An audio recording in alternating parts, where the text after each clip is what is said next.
안녕하세요. 토요미스테리 디바달리아입니다. 2005년 네팔 남부의 숲속. 이곳에 있는 한 나무 아래 신비한 소년이 앉아있다는 소문이 퍼지기 시작했습니다. 그의 이름은 람 바하두르 봄잔이었는데요. 불과 15살밖에 되지 않은 소년이었어요.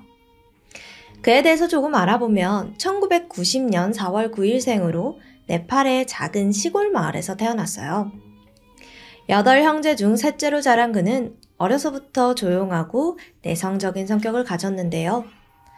그래서 그런지 또래 아이들과 어울리기보다는 홀로 명상과 사색에 몰두했습니다. 그러다 보니 그가 유명해진 이유는 특별한 수행 때문이었습니다. 숲에 들어가서 음식도 물도 없이 10개월 동안 명상에 잠겨 있어요. 아무것도 먹지 않고요. 이게 사실 믿기가 힘들잖아요. 이 부분이 많은 사람들의 호기심을 자극했습니다. 그런데 이 봄잔이 이렇게 남다르게 행동하는 데는 이유가 있었습니다. 자신이 석가모니의 환생이라고 주장했기 때문이었죠. 사실 네팔은 힌두교 신자가 85% 국가인데 불교 신자도 많이 존재합니다. 그의 특별한 수련이 입소문을 타면서 네팔 내에서는 이 봄잔을 진짜 석가모니 환생이라고 굳게 믿는 분위기가 만들어집니다. 날이 갈수록 그를 찾는 사람들이 많아졌고 이로 인해 그가 수행하는 숲은 마치 성지처럼 변해갑니다. 어느덧 사람들은 그를 부처소년이라고 부르기 시작해요. 하지만 봄잔은 역시나 남달랐습니다. 자신을 신격화하려는 사람들에게 조용히 한마디를 남겼어요. 저를 부처라 부르지 말아주세요. 저는 깨달음을 구하는 사람일 뿐입니다. 이러한 겸손한 태도는 사람들에게 더 큰 신뢰를 줬고 와, 이 사람 진짜 일반적인 수행자가 아니라 진정한 깨달음을 구하는 귀한 인물이구나로 여겨졌습니다. 봄잔도 사람들의 믿음에 힘을 실어줬고요. 예를 들어 수행 중에 갑자기 이 봄잔 주변에 불길이 치솟는 거예요. 그런데 신기한 게 전혀 화상을 입지 않았습니다. 진짜 이 가까이에서 불길이 솟았는데요. 잠깐 일어나긴 했지만 바로 다시 앉아서 수행을 이어나갔죠. 하지만 이 명성이 높아질수록 좋던 나쁘던 말들이 많아지잖아요. 일부 사람들은 과연 이 소년이 진정한 깨달음의 길을 걷고 있는 건지 아니면 단순히 그냥 쇼를 하는 건지 의문을 품는 사람도 생기기 시작했습니다. 그렇게 5년이라는 시간이 흘렀고 2010년이 되었습니다. 그런데 이때부터 그의 명성에 금이 가기 시작해요. 무슨 일이 있었냐면 여느 때와 같이 그는 평소처럼 전용 숲속에서 명상을 하고 있었습니다. 이때 마을 주민 17명이 나무의 열매를 따기 위해서 숲에 들어온 거예요. 이들은 정말 열매를 따러 온 거지 명상을 방해하려는 의도는 없었습니다. 그런데 우연치 않게 이 봄잔이 수행하던 장소 인근까지 다다르게 되면서 조금 시끄럽게 했던 모양입니다. 이 소리에 살며시 눈을 뜨더니 나지막히 읊조립니다. 제 명상을 방해하는 자는 신의 법에 따라 처벌을 받아야 한다. 그러더니 곧 도끼를 집어들고는 무차별적으로 이 사람들의 머리와 등을 수차례 가격했습니다. 이들은 봄잔에게 저항조차 하지 못했어요. 억울함과 고통에 울부짖었지만 봄잔은 그 어떠한 연민도 없다는 듯 무표정한 얼굴로 미친 듯이 도끼를 내려칠 뿐이었죠. 아니, 평화와 자비를 설파하는 영적인 인물인 줄 알았던 그가 이렇게 폭력적인 성향을 드러낸다는 건 너무도 예상 밖의 일이었습니다.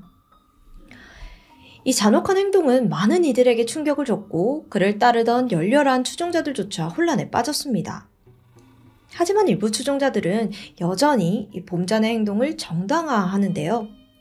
이 폭행이 신의 뜻에 따른 조치라는 거죠. 아니 이게 말이 되냐고요. 이런 일이 있고 나서도 일부 추종자들은 그분은 특별한 사람이야. 일반적인 기준으로 판단해선 안 돼 라고 합니다. 자, 이 사건으로 인해 많은 이들은 이 봄잔의 영적 지위와 행동 사이에 모순을 느꼈어요. 그가 정말로 부처의 길을 걷고 있는 인물인지에 대해서 의문을 품었죠. 하지만 아직까지도 네팔 사람들에게는 이 석가모니가 환생한 존재였습니다. 이렇게 철석같이 믿고 있으니까 그 누구도 함부로 신고를 하거나 말을 꺼낼 수가 없었죠. 결국 이 사건은 조용히 덮이게 됩니다. 하지만 2년의 시간이 흘러 2012년 또다시 봄잔은 논란의 중심에 서게 됩니다. 이번에는 이전보다 훨씬 더 심각하고 수치스러운 상황이었죠. 이 사건이 발생한 날로 가볼게요. 숲 인근에 살던 여성은 생계가 너무도 어려워지자 봄잔의 숲에 들어가서 열매를 채집하면 어떨까 고민하게 됩니다. 사실 그녀 또한 이전에 마을 사람들을 도끼로 해친 사건을 잘 알고 있었거든요. 그래서 위험하다는 걸 인지하고 있던 상태였습니다. 근데 당장 생계가 어렵고 또 한동안 사람들의 발길이 끊겼던 만큼 수확한 열매도 많을 거라고 생각이 들었던 거예요. 즉 위험하긴 한데 그래도 갔다 오면 얻을 게 많을 거다 이렇게 생각을 한 거죠. 그래, 수행 장소 안까지만 안 들어가면 괜찮을 거야. 앞에서 조금만 따고 돌아가면 돼. 결국 그녀는 숲으로 향합니다. 예상대로 열매가 주렁주렁 열려 있어요. 신이 난 그녀는 빠르게 열매를 따면서 숲 곳곳을 돌아다니게 되는데요. 그런데 이때 이 모습을 은밀하게 지켜보는 눈이 있었습니다. 바로 봄잔을 추종하는 수행자들이었죠. 사실 봄잔은 이들에게 지령을 내린 적이 있습니다. 만약 내 숲에 여성이 혼자 있다면 그녀를 데려와서 신에게 바쳐야 한다. 이런 와중에 여성이 딱 나타난 거예요. 그들은 조심스럽게 다가갔고 그녀를 납치한 후 숲 깊은 곳으로 끌고 들어갔습니다. 당연히 여자가 강렬하게 반항했죠. 그러자 성폭행까지 하면서 그녀를 제압합니다. 이 무자비한 폭행으로 몸에는 수많은 멍이 들었고요. 하지만 수행자들은 멈출 생각이 없습니다. 이번에는 그녀를 나무에 결박합니다. 그러더니 반항해도 소용없어. 이 숲은 어차피 아무도 오지 않거든. 그냥 수행 같은 거라고 생각해. 신한테 몸을 바치는 것만큼 영광스러운 게 어디 있겠어? 충격적이게도 그녀는 무려 3개월 동안 나무에 묶인 채 인질이 되었고 성적으로 유린당하면서 이들 무리의 영적 지도자, 봄잔의 성노예가 되어버립니다. 이때 그의 나이가 22살이었습니다. 봄잔의 나이가요. 한편 끔찍한 고통이 끝나지 않을 것만 같았던 그때 경찰서로 익명의 제보가 들어왔는데요. 한 여성이 나무에 묶여있다는 내용이었고 곧장 경찰이 출동하면서 그녀는 목숨을 건지게 됩니다. 자, 그렇게 사건이 세간에 알려지면서 극악무도한 행위가 드러납니다. 즉각 비난하는 여론이 강하게 형성되었죠. 누가 봐도 범죄를 저지른 거잖아요.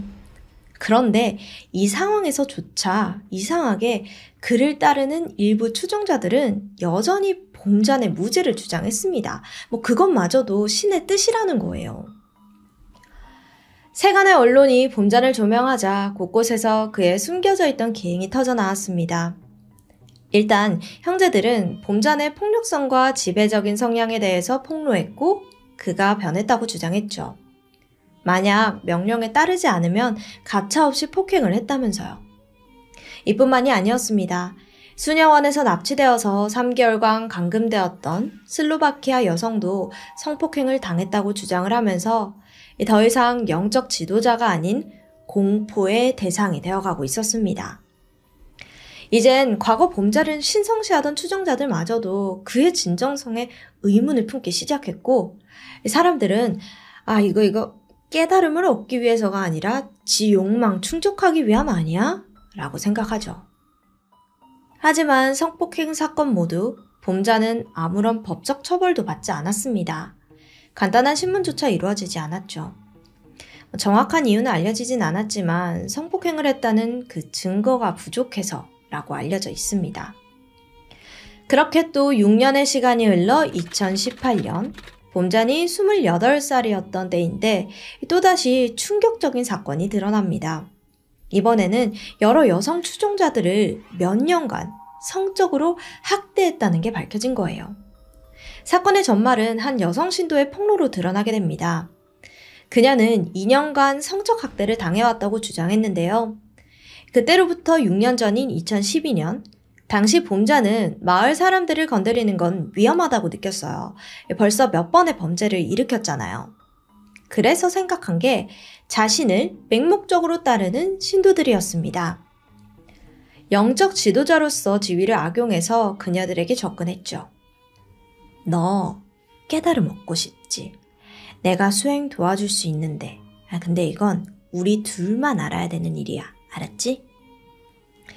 그런데요, 이런 사건들 보면 가해자들 말이 좀 비슷하지 않나요? 항상 우리 둘만 알아야 된대요. 우리 둘만 알아야 된다는 말 하는 사람 치고는 제대로 된 종교나 지도자가 없는 것 같습니다. 어쨌든 다시 돌아와서 영적 깨달음을 위한 수행의 일환이라는 명목으로 신도들에게 자신과 잠자리를 가질 것을 강요했습니다. 그러면서 이를 통해 더 깊은 깨달음을 얻을 수 있다고 설명해요. 그는 신성한 의식의 일종이라며 범죄를 포장했죠. 그렇게 무려 6년이라는 시간 동안 봄자는 신의 이름이라는 미명하에 신도들을 성폭행하고 학대했습니다. 그는 자신의 명령을 거부하려는 그 어떠한 시도도 용납하지 못했는데요. 만약 그녀가 자신의 명령을 거부하잖아요? 그럼 신체적, 정신적 처벌을 가했습니다. 결국 피해자들은 그의 강력한 통제 아래 외부와 단절된 상태로 생활했고요. 봄자는 자신의 고위 추종자들에게 피해자의 행동을 감시하도록 지시했죠. 수시로 폭행이 가해졌고 심할 경우에는 나무에 며칠간 매달아 두기까지 했습니다. 이러한 생활 속에서 피해자들은 더욱 무기력해졌죠. 여성들은 고통에 울부짖었습니다. 그런데 이때 한 여성이 용기를 냅니다. 더 이상의 피해를 막기 위해서 자신이라도 목숨 걸고 도망쳐 나가서 이 사실을 언론에 알려야겠다고요. 그렇게 깊은 밤 그녀는 은밀하게 행동하기 시작했죠. 다른 피해 여성들은 감시자들의 눈을 돌리며 그녀의 탈출을 도왔고 어둠에 몸을 숨겨 수행지를 빠져나왔어요. 방심할 수 없었습니다. 봄장과 그의 추종자들이 따라올 수 있는 상황이니까요. 긴장을 늦추지 않고 경찰서에 도착할 때까지 앞만 보고 달리기만 했습니다. 이윽고 경찰서에 도착한 후 지옥을 빠졌다는 안도감에 그 자리에 털썩 주저앉고 말았죠. 저희 좀 살려주세요. 그렇게 그녀의 용기 있는 폭로는 세상을 충격에 빠뜨렸고 언론은 앞다투어 타락한 영적 지도자의 본 모습을 고발했습니다. 이 소식이 보도되자 네팔 전역은 뉴스와 각종 매체들로 떠들썩했어요. 한때 부처 환생이라고 불리며 신성시되던 소녀는 권력을 남용하여 성적 학대를 일삼는 범죄자가 되어 있었죠. 2020년 네팔 경찰은 봄잔의 체포영장을 발부했습니다. 그리고 그의 수행지를 급습했는데 벌써 도망가고 없는 거예요. 그렇게 또 체포할 기회를 놓치고 몇 년의 시간이 흘러갑니다. 혼자서 어떻게 잘 숨어 있었겠어요. 최악한 면모가 모두 탄로난 상황에서도 몇몇 추종자들이 끝까지 그를 숨겨주고 따랐던 거죠. 하지만 꼬리가 길면 잡히는 법입니다. 4년이라는 시간이 지난 뒤에야 그가 체포되었다는 소식이 들려왔습니다. 어떻게 체포가 되었냐면 봄잔이 네팔을 떠나서 다른 나라로 도피할 계획을 세웠나 봐요. 그럼 외화가 당연히 필요하겠죠. 그래서 신도들이 대량의 외화를 수집합니다. 경찰은 이를 수상히 여겨 그들의 뒤를 은밀히 밟았다가 그들이 붙잡히게 된 겁니다. 밝혀진 바에 의하면 우리나라 돈으로 약 3억 1천만 원에 달하는 현금과 3,100만 원 상당의 외화를 소지하고 있었습니다. 2024년 1월 마침내 경찰은 도시 외곽의 한 은신처에서 봄잔을 체포하는 데 성공했습니다. 체포 당시 그는 창문을 통해 탈출을 시도했지만 곧 붙잡히고 말았죠. 그리고 필사적으로 저항하며 경찰에게 이렇게 소리쳤는데요. 당신들이 나를 잡을 순 없습니다. 나는 깨달음을 얻은 사람입니다. 정신병자 아닌가요? 그렇게 2024년 6월 네팔 법원은 봄잔을 미성년자 성추행 및 납치 혐의로 징역 10년을 선고했습니다. 그의 나이 34살이었죠. 그렇게 모두가 신성치하던 영적 지도자에서 네팔 범죄자로 되어버렸습니다. 저는 이번 사건을 보면서 봄잔의 범행을 막을 수 있던 기회는 많다고 생각이 들었는데요. 처음 도끼로 마을 사람들을 해했을 때, 그리고 여성을 성폭행했을 때 보면 정상적인 사고방식을 가진 건 아니잖아요. 몇 번이나 그를 붙잡을 수 있는 기회가 있었고 이때 처벌을 했어야 됐어요. 그런데 석가모니의 탄생이라는 믿음으로 그의 범죄를 쉬쉬했던 게 저로서는 정말 이해가 가질 않습니다. 석가모니 부처가 환생을 했다면 좋은 일을 했겠지 무슨 범죄를 저지르겠냐고요. 그는 그저 권위를 이용해서 자신의 욕망을 채우고 사람들을 통제하는 위험한 인물, 그냥 그뿐이라고 생각합니다. 지금까지 디바달리아였습니다. 안녕하세요. 토요일 미스테리 디바달리아입니다. 사실 미스테리 국가가 가장 많은 곳이 어디냐라고 한다면 제시카님이 말하길 티베트래요. 저는 북극이나 남극, 이집트 정도를 생각을 했는데 근데 티베트? 그래서 알아보니까 실제로 정말 여기가 나랑 같은 세대의 사람들이 맞나 싶을 정도로 너무 신비롭고 막 차원이 다른 곳이더라고요. 특히나 오늘은 영국인으로 환생한 티베트 승려에 관한 이야기인데요. 사실 환생이라고 하면은 현실성이 조금 떨어지잖아요. 근데 이 승려는 완전히 그냥 인정받았어요. 자, 그럼 일단 흥분부터 가라앉히고 오늘의 스토리 시작해보겠습니다. 1956년 전 세계를 충격에 빠뜨리는 한 권의 책이 등장했습니다. 이 책은 세계 곳곳에서 베스트셀러로 등극되었죠. 특이하게도 이 책은 그저 자서전일 뿐인데 내용이 어딘가 심상치가 않아요. 여러분 보통 자서전이라고 하면은 자신의 일대기 중에서도 가장 큰 사건이라고 할 수 있는 몇 개의 주요 굵직한 사건들이 나오기 마련이잖아요. 근데 이 책의 저자는 출생부터가 평범치가 않습니다. 왜냐면 이 의문의 남성은 자신의 전생을 기억하고 현재에도 그 전생의 삶을 이어서 살기 위해 승려로 살아가고 있다고 했거든요. 그는 저서에 이렇게 말을 했는데 내가 쓴 모든 것은 진실이다. 나는 있는 그대로를 말하고 있다. 인간이란 어떤 존재인지 내 책을 읽다 보면 당신은 답을 얻을 것이다. 와, 엄청난 자신감이죠. 혹시 사기꾼은 아닐까요? 일단 이 승려에 대해서 이야기하기에 앞서 우리가 알아둬야 할 몇 가지 개념이 있습니다. 달라이 라마에 관한 이야기는 예전에 토미에서도 소개된 적이 있기는 하지만 잘 모르시는 분들을 위해서 간략하게 설명을 해드릴게요. 달라이 라마는 티베트 불교에서 최고의 수장을 가리키는 명칭이에요. 티베트의 실질적인 통치자라고도 할 수가 있는 거죠. 로마 가톨릭교회 교황이 있다면 티베트 불교에는 달라이 라마가 있는 셈인 건데요. 국가의 최고 지도자 역할을 수행함과 동시에 나라를 대표하는 외교에도 엄청난 영향력을 지니고 있는 인물입니다. 특이한 게 있는데 달라이 라마는 계속되는 환생을 통해서 계승자를 임명하는 매우 특이한 세습 방식을 가지고 있습니다. 예를 들면 1대 달라이 라마가 죽기 전에 자신의 환생을 어디에서 한다라고 이렇게 말을 해주면 이후 제자들이 그가 암시한 장소를 찾아다니면서 계승자가 될 환생할 아이를 찾아다니는 겁니다. 진짜 달라이라가 맞는지 아닌지 엄격하게 심사를 했고요. 마지막으로 합격한 한 명의 아이가 달라이라마로 선출이 되는 거죠. 제14대 달라이라마인 텐진가초 역시 이러한 방식으로 선택되었고 현재까지도 정말 많은 이들의 절대적인 존경과 사랑을 받고 있습니다. 오늘 소개해드릴 인물은요. 제14대 현재 달라이라마의 전생인 제13대 달라이라마에게 인정받은 한 승려에 관한 이야기입니다. 그의 본명은 롭상람파로 1910년생이고요. 실제 이름은 시릴 헬린 호스킨이에요. 갑자기 막 영어 이름이 나와서 좀 당황해 하시는 분들도 계실 텐데요. 롭상람파는 영국 출생 인물입니다.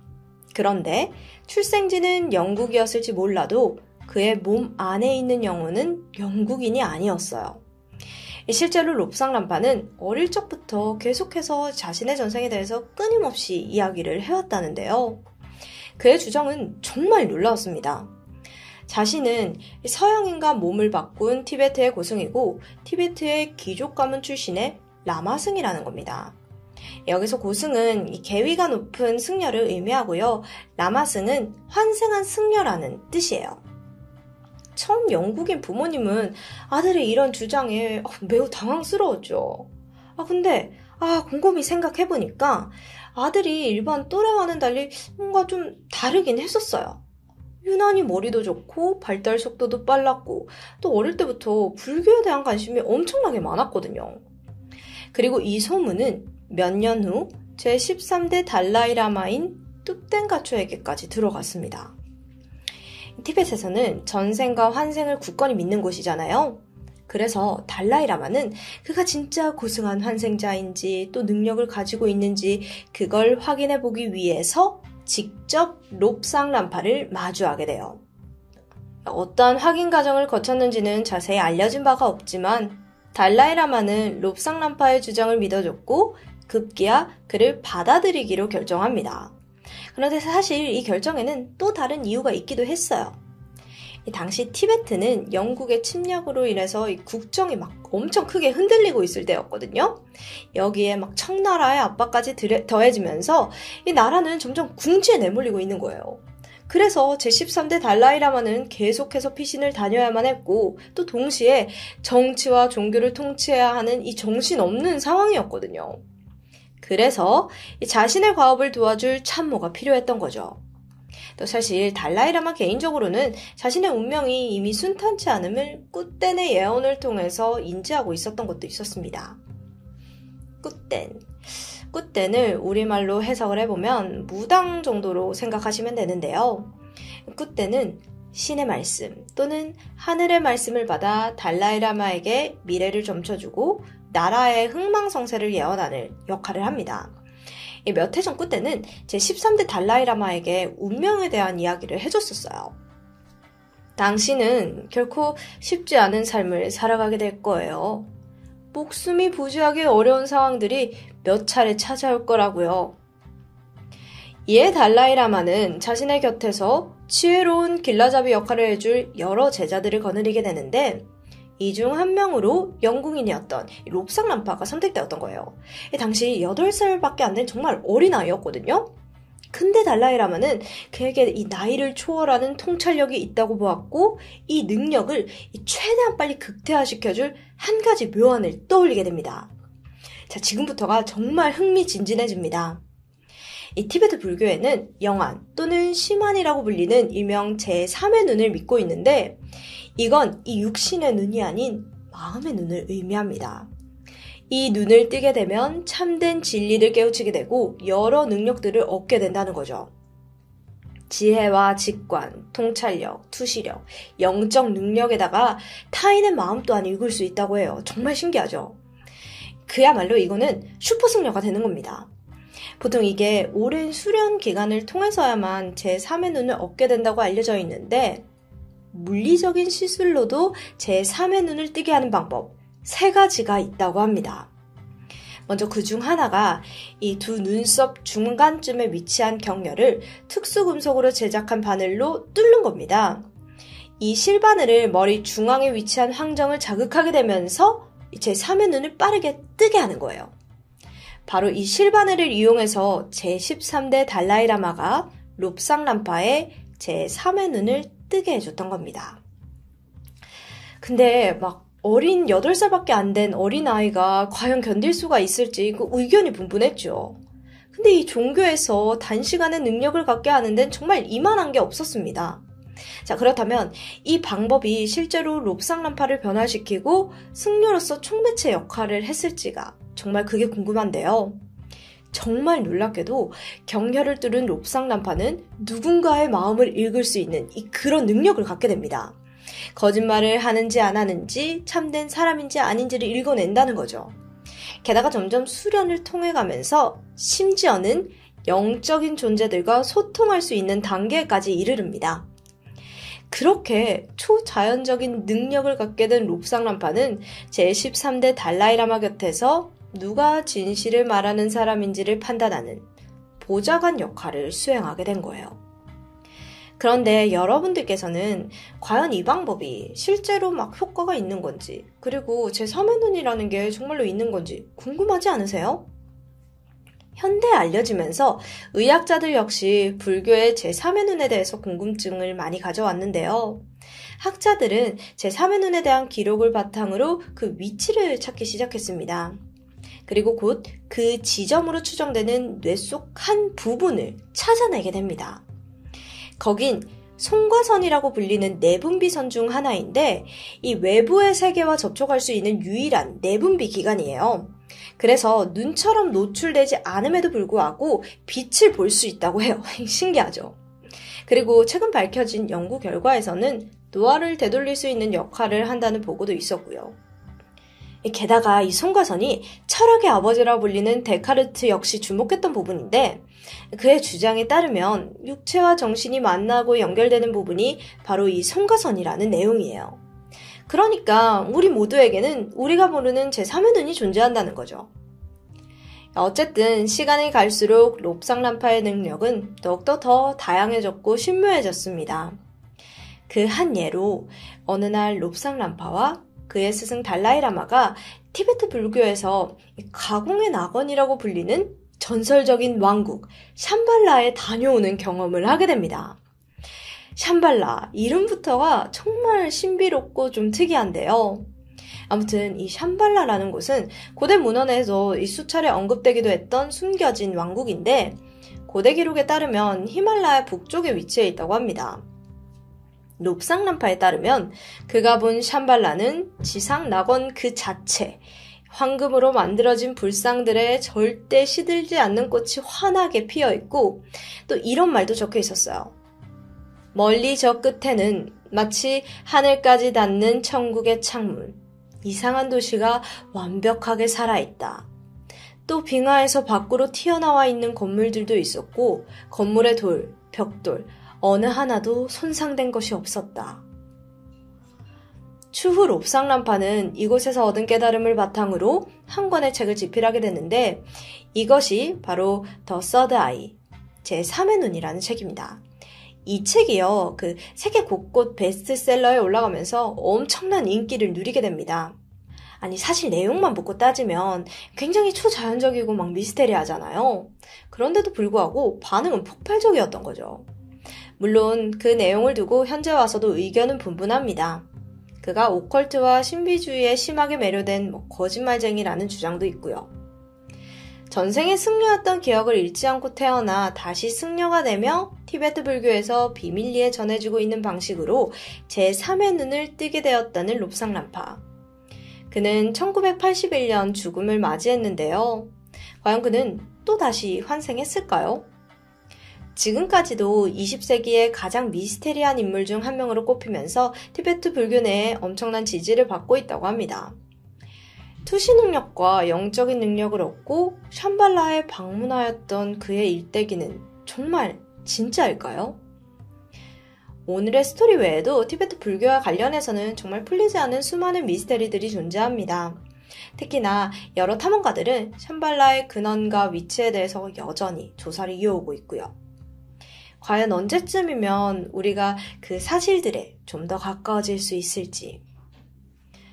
지금까지 토요미스테리 디바달리아였습니다.